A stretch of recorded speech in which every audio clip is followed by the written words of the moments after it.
going to tell us when we are live. There we go.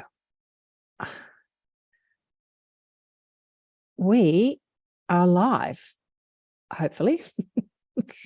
hopefully. Let me just see. All righty. There we go. Yeah, we're live.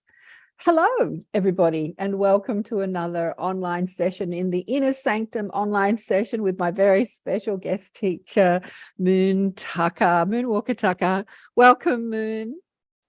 Thank you. I'm excited to see what we all collaboratively co-create today. It's going to be magical. Yeah, last night I was revisiting the conversation I had with you on ATP, Accentuate the Positive Media. Was it about a year ago? I think it was about a year ago, wasn't it? I think time is so funny, but I think it might have been. Yeah. And I was just loving our conversation all over again. But I want to go over your story today, but maybe not in so much detail. If people want to watch the whole, story, you can go to ATP Media on various platforms, on many podcast sort of video and audio platforms, and you'll see it there. But so let me for people that don't know about Moon or what she's doing or watching her story, on October 8th in 2010, when Moon wrecked her motorcycle and she watched her arm get ground off as she lay bleeding in a ditch, she experienced a profound NDE or out-of-body experience while her heart was pumping blood at an alarming rate out of her body. She felt her life force leaving her body. Her consciousness disassociated from her self-sabotaging mental loops. I love that. That's such a great way of expressing it. Self-sabotaging mental loops. And she saw her life from a completely different perspective, one free of all filters, conditioning, and assumed truths that had created her reality up until that point. In that moment of clarity, Moon chose to allow what was happening, just be in this total place of acceptance and allowing and surrender to what was, by not playing the victim anymore, which is pretty amazing to be lying in a ditch thinking you're about to die and your arm's bleeding and you're like, yep, this is going on. Just allow it. Just be there. The second she released the past, took responsibility and dropped the excuses, Moon was filled with answers of how she had created every aspect of her life. For the first time, she saw and understood how our beliefs become our life and how we can shift our reality by changing what we believe. In less than 3 minutes, her true core values were revealed and her beliefs began to change. She was able to see her true self and life as a journey filled with infinite possibility, drawing on her near-death experience and with more than a decade of study in inner healing technologies, science, ancient and modern healing systems. Moon is now the founder of, are you still calling yourself Moonwalker Life Academy, Moon? I go by Moonwalker and people shorten it to Moon. Moonwalker was the name that my dad gave me on the day I was born because man was walking on the moon the day I was born. Wow. So Moon. Yeah. Moon. And are you still calling it the Awakening Giants TV and Star of the Awakening? That was a production that was launched and filmed and ready to go. And then COVID crashed it. And it has been trying to relaunch again. And I think that it's still trying to launch. It's still trying to find its ground. And I didn't produce it. I was simply selected as one of the stars for one of the seasons. Oh, okay. So, well, that's a common story. I have to say, we were talking about this before we went live. There's a lot of people with great ideas that start podcast shows, start platforms, start, groups, and they're going to change the world and evolutionary possibilities, and then it all collapses. And that's common. And you're an impact speaker, a Cambo practitioner. We'll have to talk about Cambo. You still doing that? Cambo practitioner? Yes, absolutely. Yeah. Workshop facilitator, and now a podcast host of Let's Talk Shift, and a history-making para-Olympian, which we went over on the show about your Paralympic feats in archery for someone who only has one arm, how you managed to become Paralympian bloody amazing. You're amazing, darling one. You're just amazing. And you. and your website is moonwalkerlife.me, right? We just launched today, moontucker.com. So it's all part of the putting. I know it's like everything's evolving. And so I hired a coach, and she's like, why don't you just use your name? And I said, because it's not available. She's like, did you check? And I was like, yeah. And she goes, can we check again? And I was like, sure. And it was available. And so then I was like, oh, I'm scooping that up. So yeah. So that's serendipity, you know. I was like, well, if my name's not available, I'll go with this Moonwalker Life. And so yeah, as source would have it, I finally get to be my name and market my name and just be me. So it's kind of nice. Yeah. Well, it's a good thing to do. As somebody that's been doing this for a long time, I had my original website was called blissfulbeings.com.au because I'm in Australia, because I used to call, you know, my mob, or I still call my mob, my guides, blissful beings. And it's a longer story I won't go into, but I have found that if you make your website or whatever you're doing your name, it's just easier because of the way our human brain works. It's just easier for people to find you. Like there are a lot of people that are amazing healers and they call their website something and people will remember their name, but it's like they won't remember the great idea they came up with for their website or what they call their business. It's like, what is it that you call your business? I can't remember. But names, I know, we remember names. Yeah. But anyway, let's go into what I'd love you to share with us again is that moment where you've crashed the motorcycle, you're in the ditch, that moment of how you found that acceptance and surrender. And does something drastic need to happen for us to do that, or can we find that in our everyday Monday life? That is the question that has driven every action that I've taken since then. Because I was lying in the ditch, bleeding out. And I had been wanting to die since I was 6, just a lifetime of suicidal ideation. And here it is. Here's the moment, right? And talk about self-sabotaging cycles. I was on my way to Afghanistan with the plan to come home in a box, and I sabotaged my own suicide with an NDE. I was like, geez, I just like, amazing at self-sabotage. And I'm laying there in the ditch and I knew that I was dying and I'd already rehashed my life every moment of my days. So I didn't need to go over that. I just was in this sinking feeling of remorse and regret. I just was leaving home chaos and nothing happy behind me. And so I had a few moments. What am I going to do with those few moments? And I did something I'd never done before. And I took a long, deep inhale. And I actually paid attention to how it felt. And it felt so good. And on the exhale, I just kind of felt my body sinking into the ground. And I wondered if I had another one in me. So I took a breath and I made it to the exhale. And on that exhale, I knew that I didn't have more than a couple left. And so I just surrendered. I'm like, this is it. This is how I'm dying. And when I surrendered, I let go of the image. I let go of who I thought I was. And I let go of the fear of what was coming. And in that surrender is when I literally just melted into everything. And I didn't have a sense of me anymore. And the me that was so afraid was no longer the sponsoring thought behind what I was feeling and what I was thinking. And I heard a voice that said, "You are mine." And it was just earth shattering. It was conscious shattering. It tore apart every fabric of who I thought I was, because that voice came from within me, came from without me. It just was. And I had never felt so welcomed, so like I belong, so whole, so loved. And what I realized now was that in that shift from coming from fear to coming from love and being in love, my perspective opened.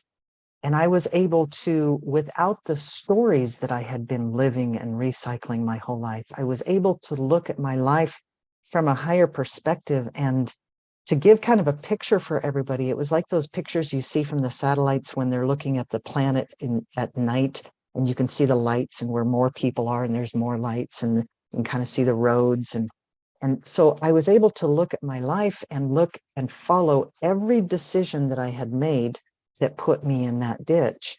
And I realized that the action behind them came from beliefs that weren't mine. You're broken. You're not enough. You're stupid.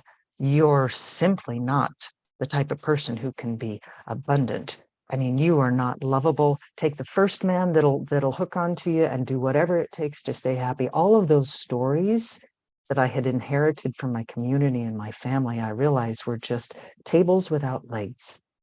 And all of that belief system collapsed. And what Spirit was doing with me was working with what I now learned is neuro-linguistics programming, showing me the language of how my thoughts created form. And that's what consciousness is. Consciousness is that which puts thought into form. And when you're coming from a fear consciousness, it's like the aperture in a camera, and your perspective is really small and limited. But as you change and consciously shift into higher emotions, that aperture opens up and you're able to see much more perspective. You're able to see opportunities, and you're able to see more of your own truth. And that's what happened in that ditch. And that set me on a path of excitement. I mean, I'm laying there in the ditch dying. And during that whole process, a soldier showed up and was putting a tourniquet on my arm and asking me questions. So I'm talking with him and communing with Source all at the same time. And then it hit me. Oh my God, I'm going to live. And I got excited for the first time. And I remember saying, I don't know what this means, but it's going to be fantastic. And it's been that kind of youthful curiosity, enthusiasm that has led every action that I've taken since then. I don't know what this means, but it's going to be fantastic. And now we have a global uprising of consciousness. And I find so many people that are going, I don't know what this means, but I decide that it's going to be fantastic. And that's the decision point that determines everything, because people look at me and they think, oh, I'm so sorry for your loss. Oh, it's such a horrible tragedy. Is it? It's been the most liberating, freeing thing for me, because it was in that day where I realized that my soul and I, this persona that was developed, had a sacred contract that it deliberately came into this timeline of humanity's elevation of conscious with the intent to wake up and show the way in the way that I can to others that are waking up going, is there more to life? Wait a second. Everything that I thought was safe and true is falling apart. I don't know what this is. Is it going to be fantastic or is it not? It's that decision point. And so showing individuals how we can consciously shift the perspective that we see and how that changes the opportunities, and how we can consciously curate our vision scripting, which is, we know of vision boards. What I realized is that we all are vision scripting every moment of our day. And that's the creation process that we do. We're not doing it consciously until we decide that we're going to learn the skills and learn the equipment to master our own reality and come into our own power and tune in and listen to our innate wisdom. And so that's kind of the long and short of that experience and how it shifted everything in my life. And every day since then, I could go back into that victim mentality. I could look at myself as disabled. I could look at myself as not attractive and broken and, handicapped. It's a moment by moment decision until the point got where that decision had been made over so many times that subconsciously, it's now just who I am. I am differently abled, just like everybody on the planet, and I can do exactly what I decide I can do. Yeah. Oh, beautiful. You're such a beautiful teacher, isn't she? I listen to your voice. Your voice is like honey. It's like liquid love. It's just beautiful to listen to. I know you've got your, podcast, Let's Talk Shift, where you're inviting other people on, but I would suggest to you that remember to be, just do shows of you just speaking like this. It's just beautiful to hear, just beautiful to hear, because I was one of the first people on Moon's new podcast show. But yeah, just listening to you, it's so beautiful. There's a couple of questions. I want to go into scripting. There's a couple of questions I have that from the comments that I got on the show. Somebody said, where was the NDE in this conversation? I'm like, how did you miss the NDE? So when all this was happening, like, so you're lying bleeding in a ditch, did you actually leave your body and view your body from outside your body, or was it all happening in your mind while you were still experiencing bleeding and pain or trauma or adrenaline? What was going on while this was? Yeah, there was a moment when my bike went down that I lost a fraction of consciousness, and when so I said, "Oh shit," because I saw what was happening, and then I'm in this space and I can't feel anything, I can't hear anything, I can't smell anything. I'm just floating, and I could see just a beautiful array of lights, so gorgeous, and there really wasn't any depth. There was just these lights right here, and behind it was a gray kind of foggy mist. And I followed one of the lights, and as I did, the gray crystallized into the environment, and I could see my feet bouncing on the highway. And so I was out of my body watching that experience. And when I realized what was happening, I mean, I would assume that I was hysterically crying and screaming, but I still was not in a space where I was associated with my body. And it wasn't until the motorcycle ended up at the bottom of the hill and slid off the asphalt into the ditch and stopped, and that impact threw me back into my body. And that's where I found myself underneath the motorcycle, burning, and that the throttle had got stuck, and realized that the gray was my wheel right in front of my face. And so then I pulled myself out of that mess and was running down the road, and my friend laid me down in the ditch. And it was when I surrendered in the breath that I didn't see my body. I just was everything. There was no separation. And so went back into that singularity point that we're all journeying back to. Right now when we're coming from fear, that's you're separate from me, and this is separate from me, and they have prosperity and I have lack, and they have love and I have rejection. And so I didn't look down on my body. I just was everything. And so it's a space where the physical senses don't exist. And so that's why it's so hard for people to describe the sensation of being out of sense. And it's just in a knowing. I knew that I belonged. I knew that I was safe. And I knew for the first time in a still connected to the human consciousness, the I am presence that had been and still does animate me, this persona of Moon in this physical form. I was out of the persona and into that unified collaborative experience, the co-creation experience of being absolute divinity and being humanity at the same time. It was so profound. And that's why when you have an experience like this, there's just no words to describe it. Yeah. Wow.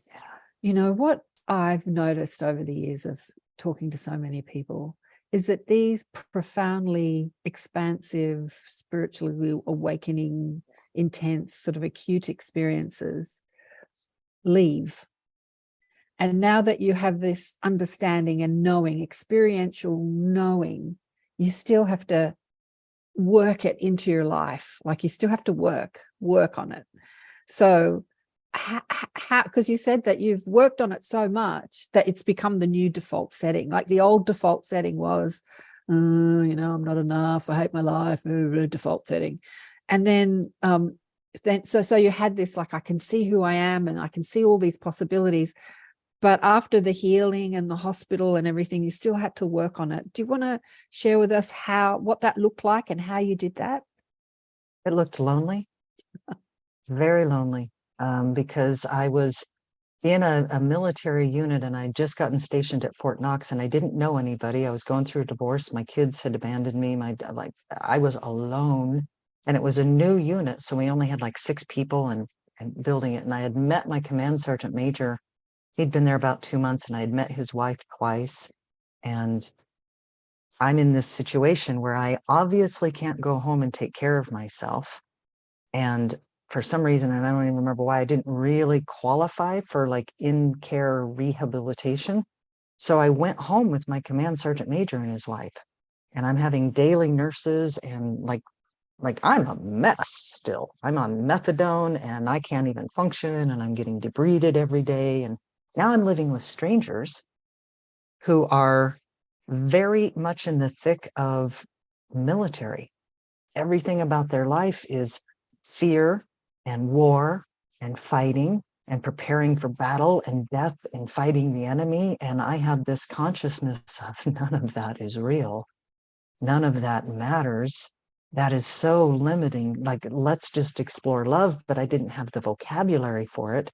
I just had that one experience, and I didn't know about conversations with God, and I didn't know about channeling, and I didn't know about the resources and the outlet. And so I was in my own mind, fortunately, still kind of in that bliss state. And so after about 13 months, I was done with the major surgeries, and I came out to Idaho and lived with my sister, and nobody knew what to do with me. Nobody knows how to handle that situation. Nobody knows what being an amputee is. They weren't in that awakened state of consciousness. So I was very much alone, and I decided the best thing for me to do is to try to keep this happiness by having fun. And I didn't have a fun childhood. And so I decided, I don't know what this means, but I should just have fun. And so I did. I trained for a half marathon, and I learned how to kayak, and I took up hiking, and just anything that sounded fun. And I did that for several years. And in that journey of just having fun until I figured this out, because I didn't want to lose that sense of centeredness. And I didn't even have that word. I didn't know I was centered. I didn't know I was grounded. I just knew that I was happy for the first time in my life. And it was through that I found archery. And the gentleman that introduced me to it was missing a hand and missing a leg. And he taught me how to shoot a bow with my mouth. And it was in that experience that he said, the Paralympics is coming up in 19 months. We've never had a woman that could shoot this category, and blah, blah, blah. And if you follow everything that I say to do, I'm pretty sure you can make it. You haven't got any bad skills to unlearn. And so I was like, cool, that sounds fun. And so I walked away from everything and moved to Colorado and shot archery 24/7. And one of the things that the tilting point was, I was at a training event with a bunch of world champions and Olympians. And so fortunately, I got to get put in with people who knew mindset, who knew subconscious reprogramming. And one of the archers, I was on the line and I was shooting, and he's a world champion. And I was like frustrated and embarrassed, and like I didn't know how to shoot right, and my arm was all bloody, and I was just getting beat up, and nobody was helping me. My coach was just like, you'll figure it out. You'll figure it out. And so I was like, I think I was just bitching on the line. I'm like, what the hell? Why can't I get it? And why can't I get it where I want it to go? And he heard me. And we got done shooting that round, and he tapped me on the shoulder, and he pulled me aside, and he said, you can't do that on my line. And I was like, what? And I'm thinking, yeah, okay, I can't shoot. Like, what do you mean I can't? What can't I do? And he said, you can't talk like that to yourself out loud. If you want to talk like that to yourself inside your head, that's fine. But you don't understand the power of your words. Those words affect my mind, affect my ability, influence my reality, and I won't allow it. And I was like, somebody that I respected. And I was like, okay, he's on to something. This resonates with what I experienced in my NDE. And I asked my coach about it then, and he said, we all have kind of this handbook Bible that we use, and it's Lanny Basham's With Winning in Mind. And Lanny Basham is a 3-time Olympian who the year that he won his gold medal was stationed in the Army, and he got moved to a remote station that didn't have a firing range, and he was a shooting competitor. And so he did all of his training for the Olympics in his mind with a gun with no bullets. And he wrote a book about it, With Winning in Mind. And that's when I learned about the power of the subconscious mind, which led me to, all right, how do you get programmed with the beliefs that then drive your perspective that create your reality? And that's what got me into neuro-linguistics programming, which is just the study and execution of the language that programs our persona. And so I lost track of the question. So I think I'm answering your question. Doesn't matter that you've lost track of the question. It's just beautiful to hear what you're going. Well, where am I? Let me put myself back on screen. Well, the question is really about, because I've listened to, hang on, did I lose you? No, there you are. The question is really about that, so many people listen to podcast shows and hear about people having these amazing near-death experience or spiritually transforming experiences. And they say, oh, I wish this could happen to me, because if it does, then I'll be the all-knowing, all-enlightened in life, and everything in life will be wonderful. And when I have this amazing experience, the truth is, as you know, and anyone that's had these experiences, that bang, you have the experience and it wakes you up. It's like the calling card. It's the invitation. It's not like having the experience makes you enlightened. It just shows you what's possible. And then you go back to your default setting of like, oh, poor me. And now the work begins. The work starts at the experience. And so many NDEs say after they come back to their life, they're inside, they've experienced bliss, and then they come back to life and they're like, oh, I'm so depressed. Get me yes. out. Okay. So now I remember where I was going with that. All that I said led up to the work, right? Mm-hmm. And so I learned about this powerful ability. And so then I'm feeling pretty good about myself, right? And I was like, all right, I've achieved some pretty good things. I know how to control my mind, and I want to help people. And I got in a relationship with somebody who had narcissistic tendencies, and I very, very quickly found myself back in that deep, deep, dark depression, thinking about suicide again. And I was like, oh my God, I am not to the point. I have not done enough work where my auto default is where I can be around, that I even choose to be around an environment. I didn't know about vision scripting. I didn't know about energy transference. I didn't know really all the laws in the universe. Like, yes, we understand subconscious. Now I understand how to reprogram it. I understand how it creates your reality and your scope of perspective. I didn't understand all the other laws that were going along with conscious creation. I had kind of mastered one area of that, but I was totally unconscious of the driving forces that were creating from the subconscious programs that I wasn't even aware of. So do you need to have a shock and awe and have your arm ground off? No. I made a decision in that ditch.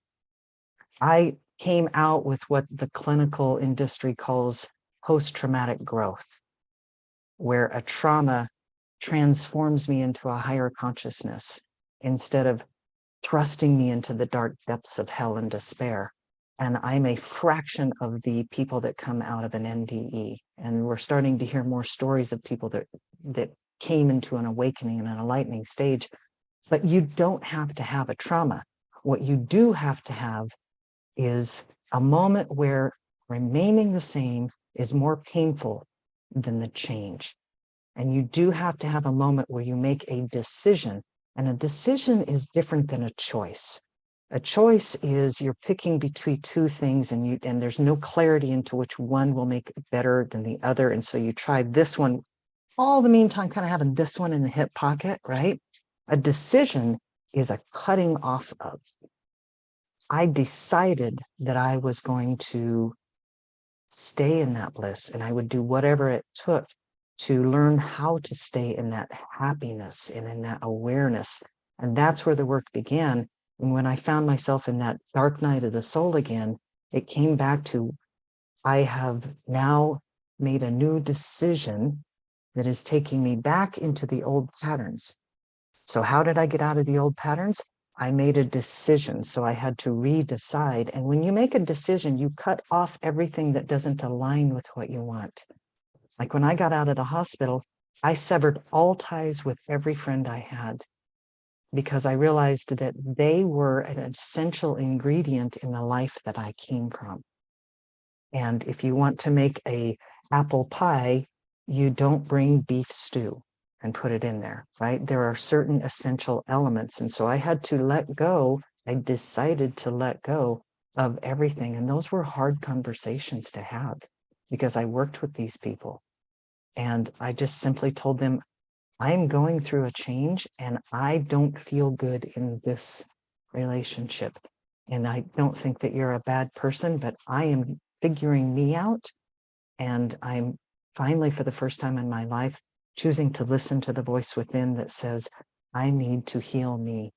I realized that in my 3 divorces, in my addiction, in my meth addiction, in all of the abuses, in my failure to love myself and others, that there was one common thread, and that was me. And so if I was so broken that I created the things that I don't like, then there are things that are still in me, even though I've had this bliss experience. There's still mechanics at play within me that I need to address and love and integrate.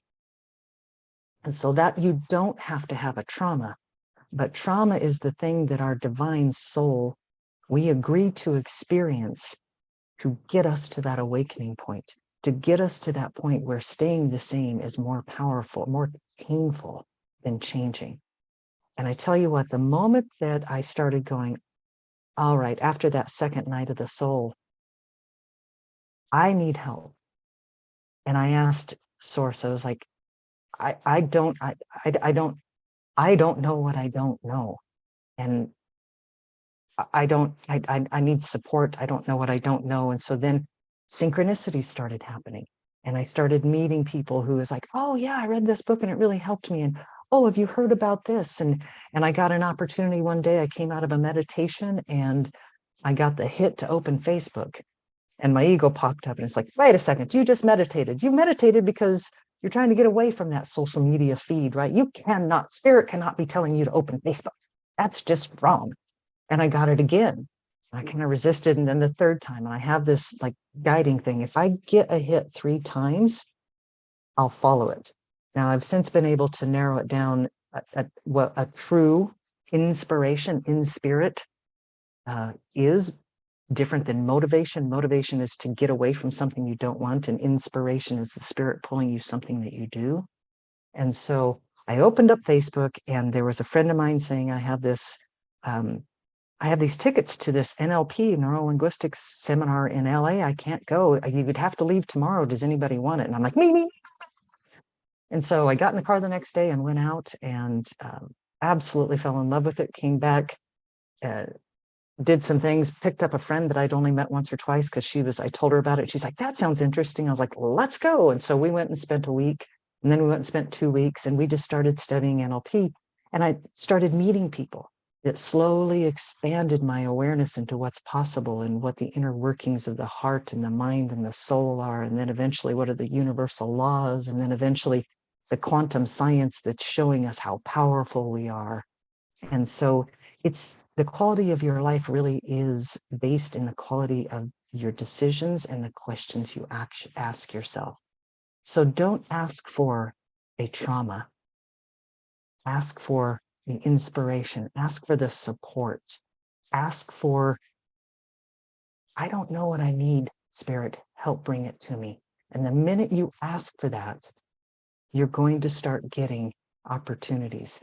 And that's the thing where you're like, it sounds weird, but I feel like going for a walk. Go for that walk. Yeah. You're in the grocery store. I don't need coffee, but I feel, just follow those little nudges and inspirations. Yeah. And that's where you start flowing in life and finding those synchronicities. I would say ask for, when you say, I don't know what I need, show me, ask for the the recognition of that being shown, because often we're shown and shown and shown, and we don't recognize it, we dismiss it, and we're not listening to our impulses.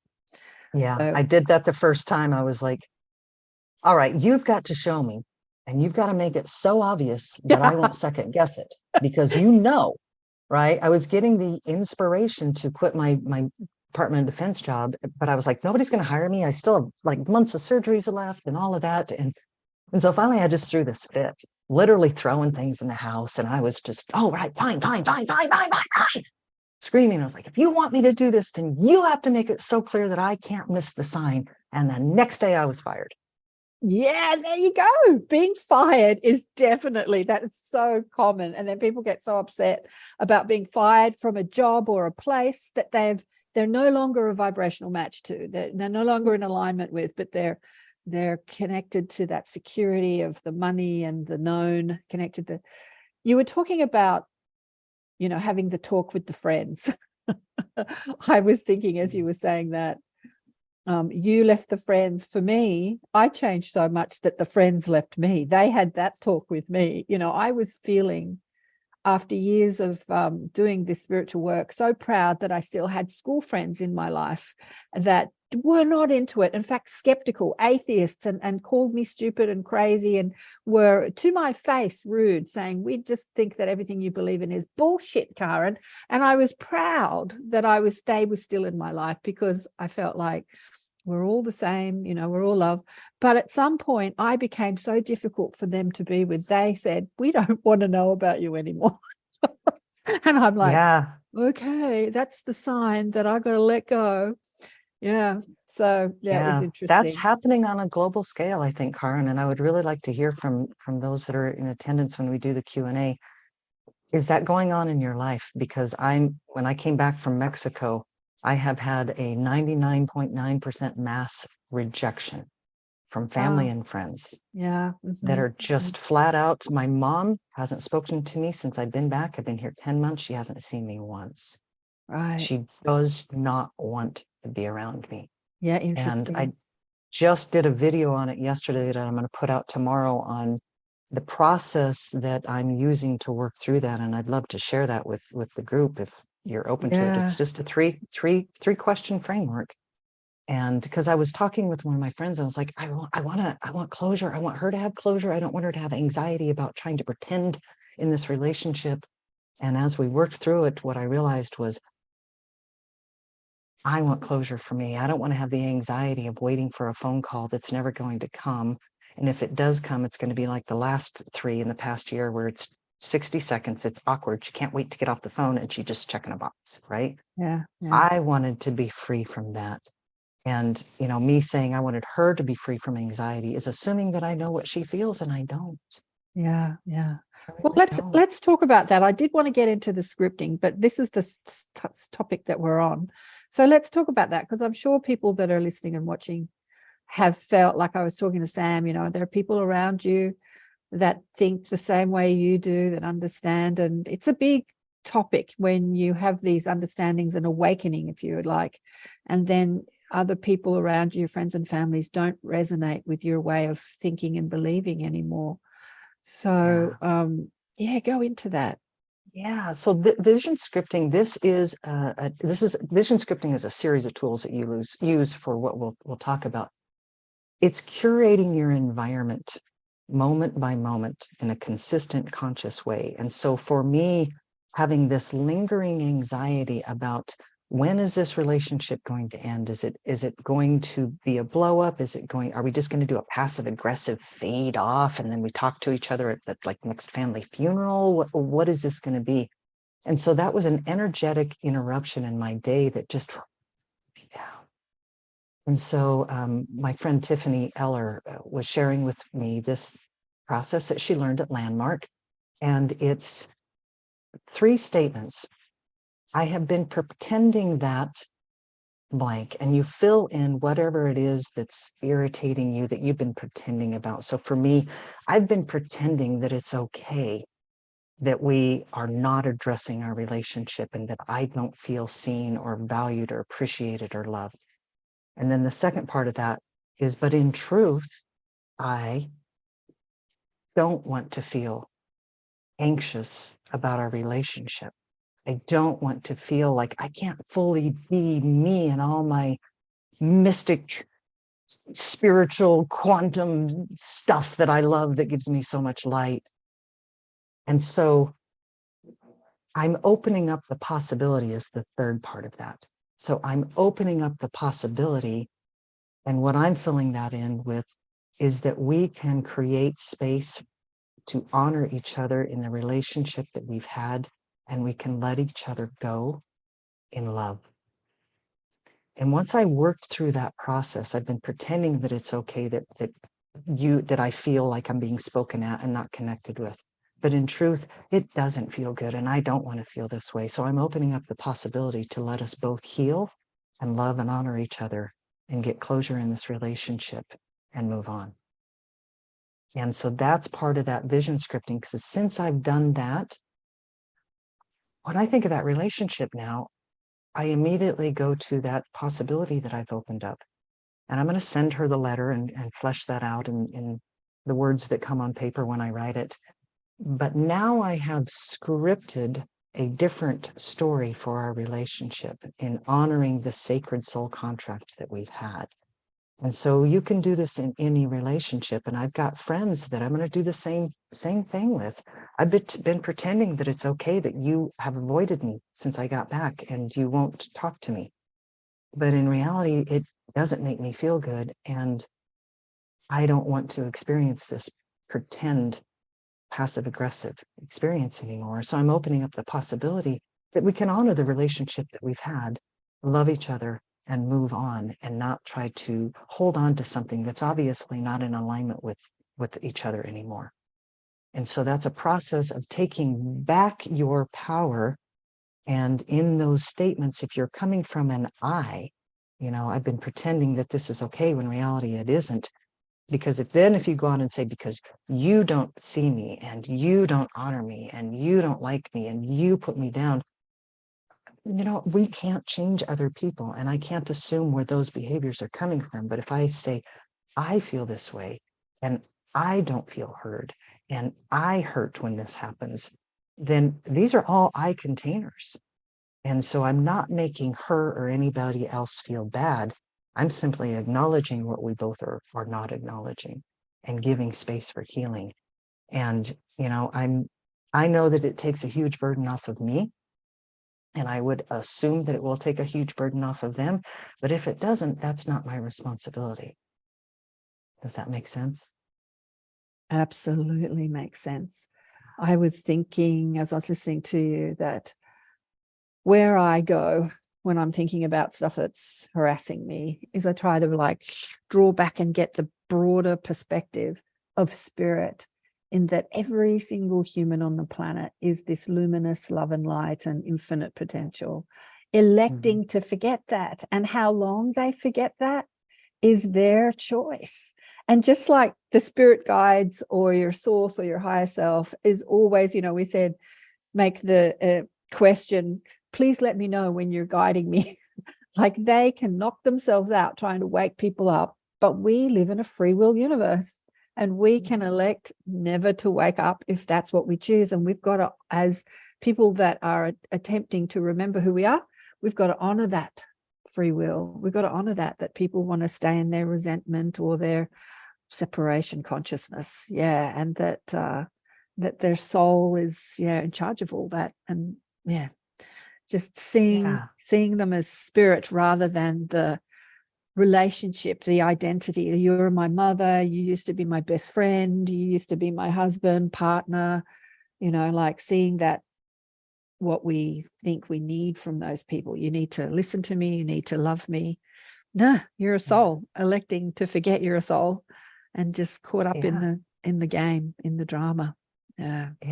And it's part of those old paradigms, blood is thicker than water, right? Yeah. I grew up hearing that blood's thicker than water, and family will always be there for you. Right. They're going to be the ones that hurt you and beat you up and reject you the most. But damn it, when shit hits the fan, they're going to be there for you, and they're going to make you regret that you needed them, but they're going to be there for you, right? And well, that's just the way Uncle Tom is. He doesn't mean to be so rough, and he didn't really hit you that hard. And toughen up and all of those things. And no, just because they're blood relation does not mean that they get to treat you in a way that is a dishonor to your soul. It doesn't mean that you have to put up with that. Never let anybody treat you the way you wouldn't treat a baby, right? And like you said, we're all that divine soul in this body that chose to forget. And as you zoom out, looking at the relationships of your physical life, zoom out even farther, which has helped me, and looking out, what are the sacred contracts? Like my mom and I have done this dance, playing different characters in a role of trying to help each other wake up. And so we agreed to come into the environment and the family and the social system and the timeline that we did with the intent to do whatever it takes to wake up. And I do mean whatever it takes. And so her character has helped me evolve. And the things that I had learned from my mother, I have learned more compassion for humanity from my mom and watching her go through her traumas and how she deals with them and doesn't deal with them than from any other soul on the planet. Without her, I wouldn't have that level of compassion. And so it's really choosing, again, when I'm having that vision of my mom, what am I scripting as the story? And so when you're re-scripting that, those healing processes, there's tools that you can use, just like that 3-part framework. That healed me. Now, as I'm healed, I don't feel her pain anymore, but she can certainly feel my love, whether she's aware of it or not, because now the connection between her and I isn't a self-sabotaging loop of frustration and passive aggressive. It's whatever she is, but I'm just sending her love because I don't have any resentment anymore. Yeah, that's worth repeating.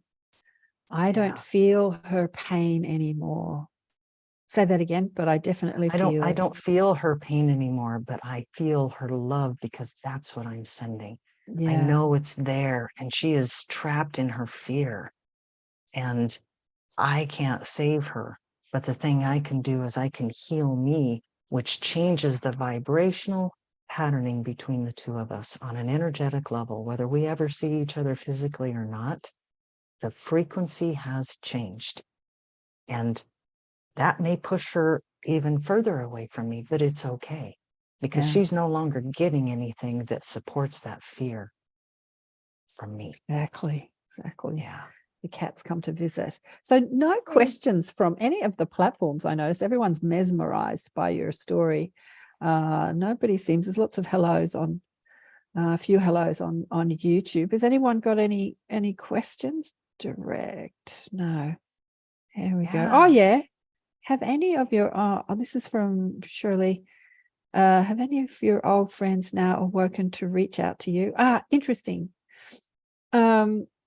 Yeah, look, one of them was my best friend forever. And there was a group of girls that I went to school with that said, nah, you're just too strange. We used to have regular dinners like once every couple of months and they just didn't want to include me anymore. And they had a whole lot of stuff on, you know, because I didn't really drink and I didn't eat meat anymore and I didn't really gossip. So going out and drinking and smoking and gossiping, you know, I wasn't really a part of that scene anymore. But I remember one of them wanted to hang on to her anger. And I had said to her, okay, so what are we going to do here? Are we going to resume our friendship or are you going to hang on to how you're upset with me?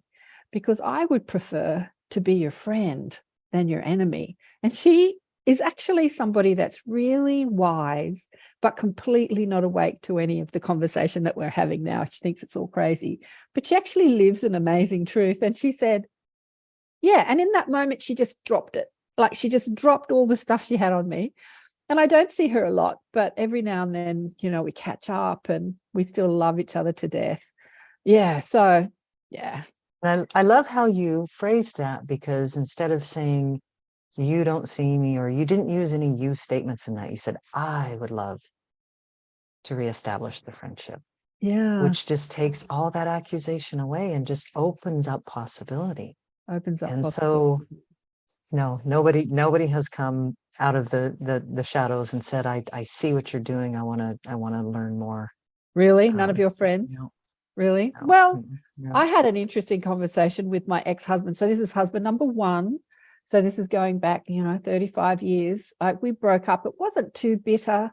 And again, he's a lovely person, but stuck in his sabotaging loops. You know how you said when you're in the ditch, you saw your sabotaging loops, and has been for a long time. But he's had he's had two partners of the same name, both with cancer. One died, and then the other one's dying. And it's like, wow, how did he manifest this? And I talked to the guides about him, and they said, well, he was a healer who never fulfilled his life plan. So we're sending him sick people to look after. And I'm like, fair enough. He came over the other day to pick up some stuff for my daughter. And he came in and sat down, and we had an amazing conversation. So it's like years later where he had arrived at this place now where he could sit and listen and have a conversation with me without feeling defensive, without hanging on to resentment of why we broke up and what went wrong with the marriage and all that stuff. And it was so beautiful. But he had been through a lot of emotional stuff, and he'd started working on it. And yeah, it was so beautiful. But Joanne has a mess. Joanne, do you want to come on camera? Sure. Yeah, pop you on camera. Here we go. Okay. Where I've got to find you. Oh no, it's add spotlight. There we go. You wanted to Hi say there. something. Hi, Joanne. Hi. I just wondered if you've had any more messages from the one who said to you, "You are mine." Yes, yes, I have. And I realized that I had been hearing that voice my whole life. And, you know, in my family, if you heard voices or talked to yourself, you were crazy. And so when I was having that second dark night of the soul, I was alone in my apartment, and I was contemplating, like, what do I do now? Like, how do I don't want to live. And I heard just as clear as I heard "You are mine." I have given you everything you need for this. And it just stopped me in my tracks. And it brought me back to that moment of clarity. And I was like, well, I don't know what this is, but apparently I have everything I need. And it just brought me back to that moment. And that's when I made the decision, and I realized, you know what, I'm in this relationship and it's done nothing but take me back to where I don't want to be. Ended the relationship. And that's when I picked up archery and set on that path again. And so the voice, there's then, and then I hear it really often now. I have had I had a really interesting out-of-body experience doing a Joe Dispenza meditation, where my body ended up just in convulsions.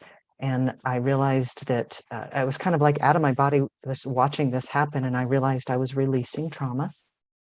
It's much like a deer. If a deer is startled and they don't sit and wait and look if there's something that's going to kill them, they just run, right? And so when they feel like they're safe, what a deer will do is that they will take their whole body and shake, and you'll just watch them tremble, and they're just shaking, and they're letting all of that adrenaline out. And then they go back to grazing. We humans hold it in and push it down. And especially women, we push it down, and then we have these big, huge bellies, and we have uterine cancer, and we have breast cancer because we're holding all these emotions in. And so I was processing that trauma, and I've done breath work where I've had out-of-body experiences and just watched as my body released trauma. I did ayahuasca and didn't have any hallucinations, but I did have where I channeled an angel, and the angel sang through my body, and it was just amazing. I'm like in my body, but what's coming out of my mouth isn't me. And I was just like observing, going, this is so cool, so amazing. And I've done combo, which I'm a combo practitioner, and that's a toxin from the rainforest that comes from a tree frog that has 16 biochemical peptides that match our body. And the specific recipe that they have opens up our vascular system, unlocks our cells, sweeps out the energetic and emotional and physical toxins and debris that build up, flush it into our digestive system, and loosens our esophagus. So it's working on the soft muscles at the same time. And we simply excrete all of that emotion and toxins And it's not like when you get sick where you kind of like a gut punch and it just comes up in forces. It's literally like the hose has opened up and it's just releases.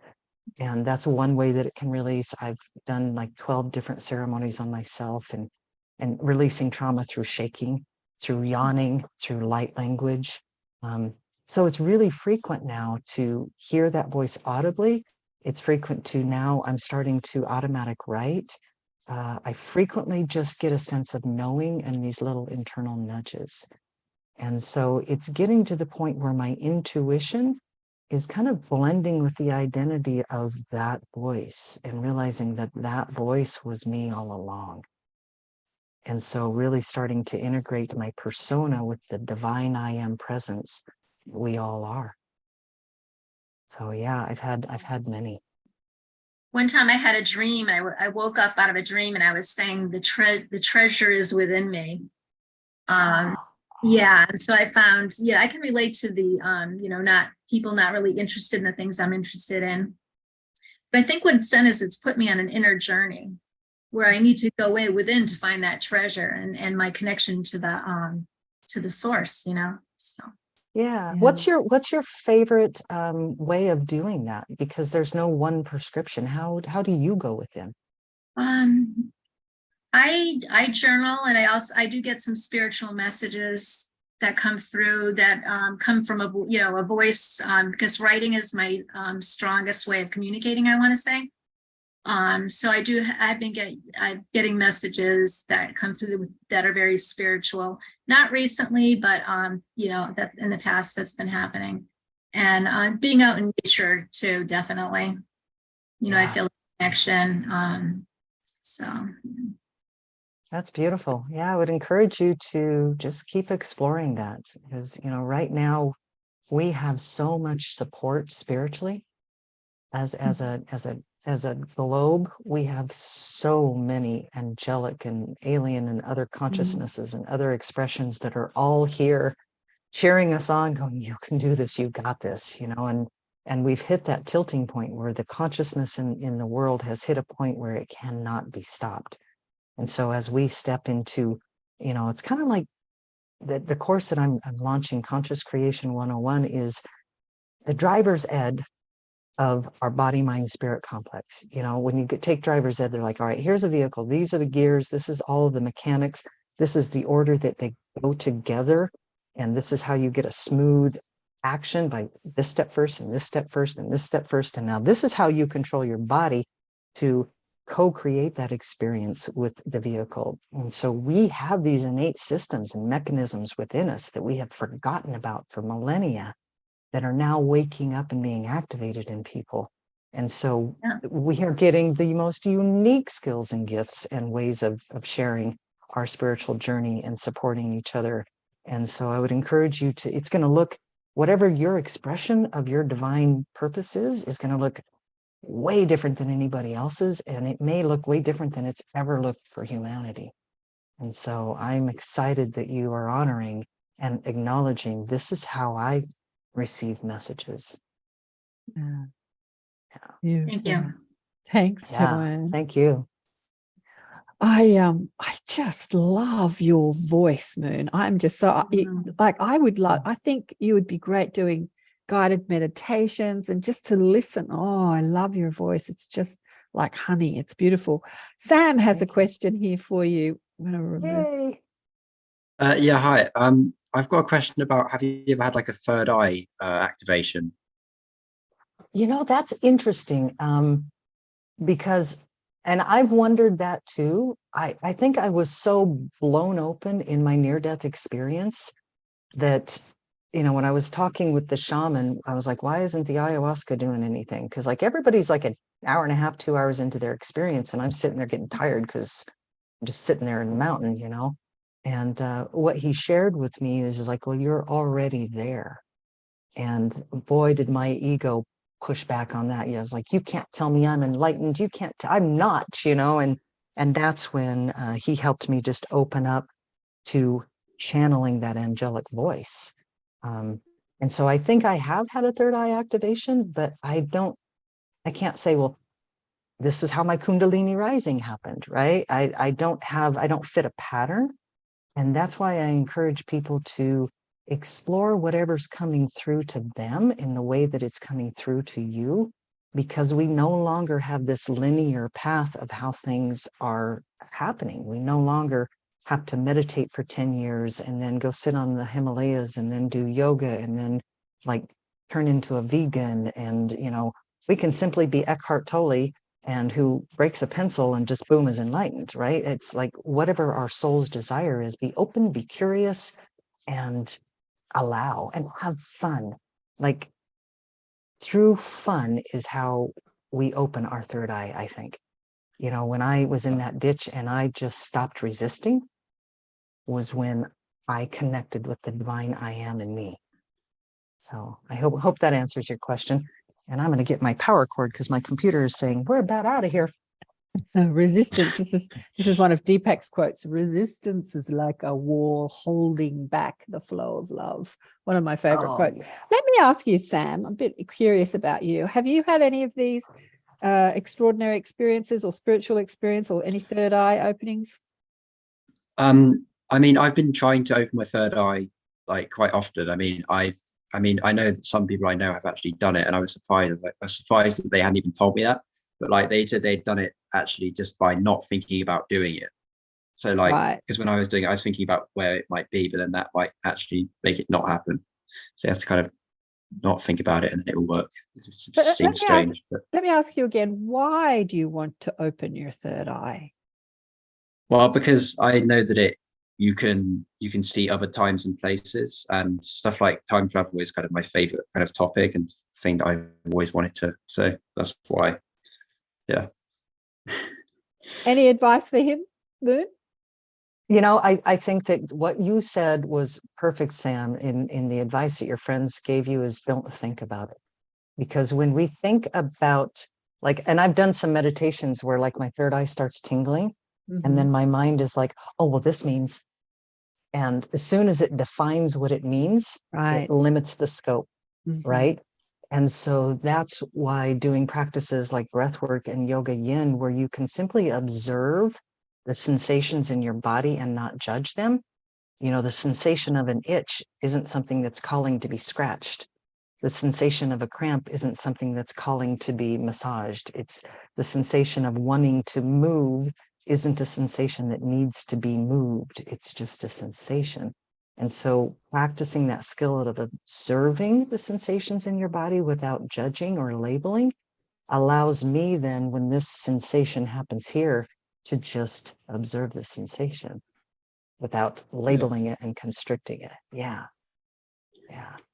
You know, I think as people listen to podcast shows and people express their amazing experiences, that we think it's going to be, when it happens to us, we think it's going to be something fantastical and amazing and like so extraordinary, out of the ordinary.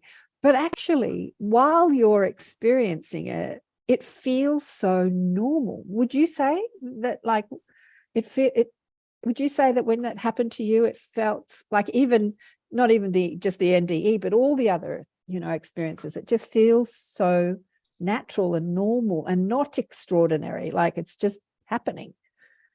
Yeah, it's remembering, it's realigning, so that the process of awakening is returning to what we already are. Exactly. And so when you have those experiences, you're like, I know this. Yeah. This feels so home. Yeah. I belong. I forgot. And so it's not this shock and awe of, I don't know how to navigate this experience. It's just, oh, I remember this. Yeah. And I think as we're trying to remember, as Sam was saying, that if you stop, just like what you were saying, if you stop the trying and make the mantra, make the affirmation that you already have an open third eye. Like, I'm not trying to open my third eye. my third eye is open. It's natural for me to see into other dimensions. It's natural for me to read people's energy. It's natural for me to feel other frequencies, or to feel empathic. It's normal and natural. I already do it. So when you claim it, it becomes your experience. But if you're trying to attain it, it's not your experience, because you're creating the experience through what you believe. Right, Moon? Yeah, because if you're trying to claim it, then it is outside of you, and you're trying to bring it inside of you. So even the vision scripting of your language determines your experience. And so vision scripting is the art and practice of being aware moment by moment. What is my experience in this moment? What am I thinking in this moment? Because, we have vision boards, and those are great when you're looking at them. But 99.9% of your life, you're not looking at your vision board. You're looking at the expression of the vision that you are, right? We only get more of what we are. And when you hear that phrase, some people are like, well, that's a horrible thing to say. My life sucks. You're telling me that I suck. Well, you're no different than, my family tells me I suck. And no, it's when you get more of what you are, the only thing that exists is the now moment. So whatever frequency, whatever signal you're sending out is what you get back. So that's what that means. You only get more of what you are. If you are living in frustration and grief and fear, and your vision board is about peace and love and freedom, but you're not intentional in your day-to-day moments in building that practice, well, you're just getting more of the frequency that you are in each moment. Yeah. And so it's like going to the gym. It took us years to learn the alphabet. It took us years to learn how to speak. And it took us a long time to learn how to walk and run and jump. And so we think that we need to learn these things immediately. And if we will look at spiritual awakening as not as I get an instant awakening, but as I'm going to master the system that I co-designed, and I'm going to learn the skills, and I'm going to look at every time I meditate, if I can make it 3 seconds before a thought comes in, that's one push-up. And I have strengthened my ability to notice when I'm not being conscious of my thoughts and bring myself back to the conscious awareness. And maybe I'll make it 4 seconds, and then I notice and I bring it back. And so if I catch myself 18 times in a minute, that's an incredibly wonderful workout. That's a celebration of 18 times I brought my awareness back to now instead of 18 times I failed, right? And so it's how are you scripting your experiences? And so I would encourage everybody, and you, Sam, what do you like to do that feels fun?